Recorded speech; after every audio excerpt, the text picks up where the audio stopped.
સુરતમાં સવારમાં 2 જણા તાપીમાં પડીને મરી ગયા, 25 લાખનું લેણું હોવાથી. આવા ને આવા સમાચાર આવે છે.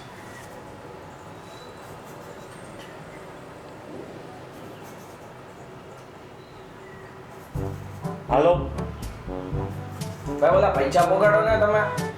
અરે યાર, હું 5 દિવસમાં કરી દઈશ. તમારા કઈ 10 લાખ રૂપિયા લઈને હું કઈ ભાગી નહીં જાઉં સુરત મૂકીને. શું યાર તમે ફોન પર ફોન કરો છો? હવે ફોન નહીં કરતા.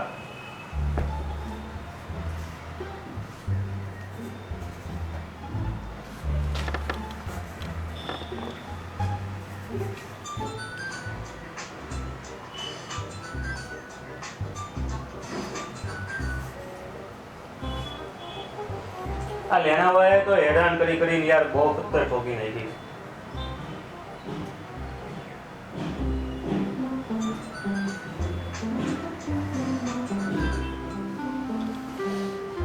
ઓય ગુડ્ડુ, હું આ તમારા લેણદારથી છે ને કંટાળી ગઈ છું.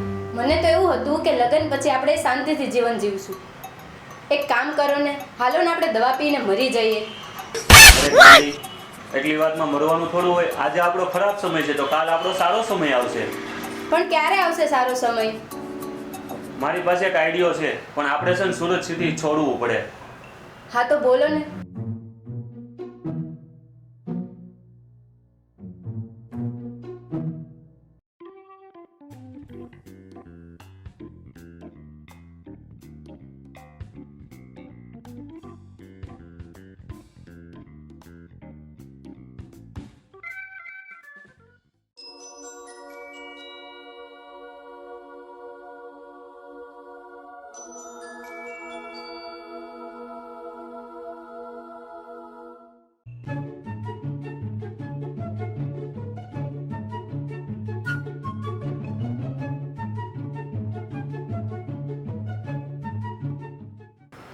પણ આ સ્કીમમાં પૈસા રોકશે કોણ?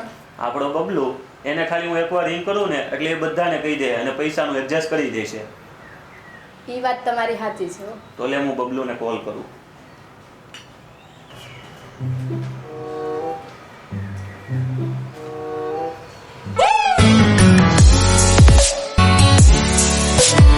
બોલો બોલો ગુડ્ડુભાઈ.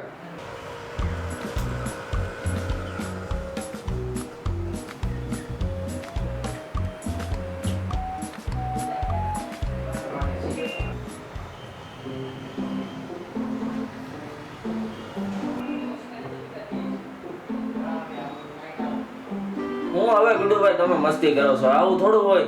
તને મારી સ્કીમમાં ઇન્ટરેસ્ટ હોય ને તો તું પૈસા રોજ, બરાબર? ખોટી મને એડવાઇસ દેમાં મને બધી ખબર પડે છે, બરાબર? ના ના, હું કાલે જ પૈસા લઈને આવું છું. હાલો. હા ઓકે, સારું, ચાલ.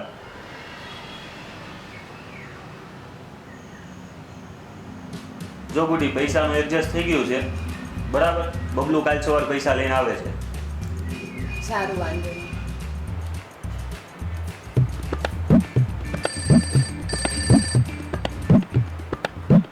હેલો.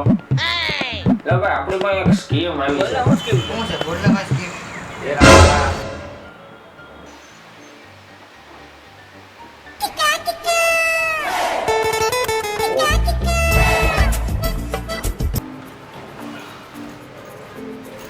આવ બબલુ. કેમ છે? બસ મજામાં. આમાં પૂરા 1 કરોડ છે, એ કીધું તો નહીં પ્રમાણે. શું વાત કરે? જોવું પડશે.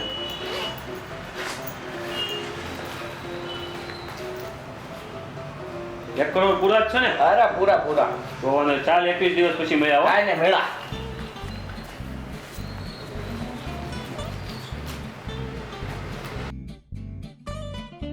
ગુડ્ડુભાઈ. કોણ ગુડ્ડુભાઈ? અલા ગુડ્ડુભાઈ ને બોલાવો, 1 કરોડ લેવાના. તમારે મારી જેમ લેવાના લાગે પૈસા. કોણ ગુડ્ડુભાઈ? ગુડ્ડુભાઈ. કોણ ગુડ્ડુભાઈ? લા ઘરનો માલિક ગુડ્ડુભાઈ. આ ઘરનો માલિક તો હું છું. 20 દિવસ પહેલા તમારા ગુડ્ડુભાઈ મને આ મકાન આપીને વહી ગયા છે. લા 1 કરોડ ડૂબી જાય મારા તો. મરી જવું પડશે. એ મરવા મરવાનું ઘરની બહાર હો, હાલ નીકળ.